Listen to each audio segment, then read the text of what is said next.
Hello friends, మా movie mix టేప్కి స్వాగతం.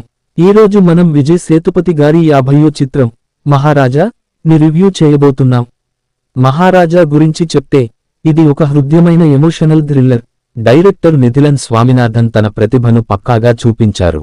కథ ఏంటి అంటే, మహారాజా ఇంట్లో దొంగతనం జరుగుతుంది.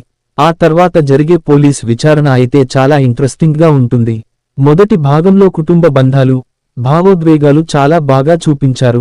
మహారాజా పాత్రను విజయ్ సేతుపతి తన స్టైల్లో దంచికొట్టారు. మొదటి భాగం నెమ్మదిగా సాగుతుందనిపించొచ్చు, కానీ ఇంటర్వెల్ దగ్గరకి వచ్చేసరికి ఆసక్తి పీక్స్కి వెళ్తుంది.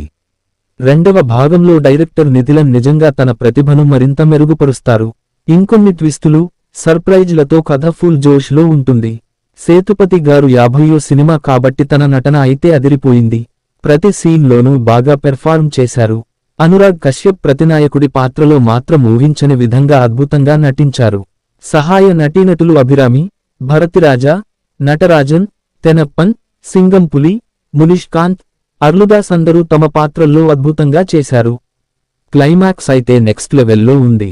డైరెక్టర్ నిథిలన్ స్వామినాథన్ సినిమాను అద్భుతంగా తెరకెక్కించారు. సినిమాటోగ్రఫీ, స్క్రీన్ ప్లే అయితే మాటలే లేవు. ప్రతి సీన్లోనూ దృశ్యాలు, కథనం చక్కగా కుదిరాయి. సంగీతం కూడా చాలా బాగుంది. ప్రతి సీన్లోనూ పాటలు, బ్యాక్ గ్రౌండ్ స్కోర్ సూపర్గా ఉన్నాయి. మొత్తానికి మహారాజా థ్రిల్లర్ లవర్స్ కోసం థియేటర్లో తప్పక చూడాల్సిన సినిమా. ఒక మాటలో చెప్పాలంటే, థియేటర్లో ఈ సినిమా తప్పక మిస్ అవ్వకండి. మా వీడియో మీకు నచ్చితే లైక్ చేయండి, షేర్ చేయండి, సబ్స్క్రైబ్ చేయండి. ఈ సినిమా గురించి మీ అభిప్రాయాలను కామెంట్స్లో చెప్పండి. మరి నెక్స్ట్ వీడియోలో కలుద్దాం. ధన్యవాదాలు.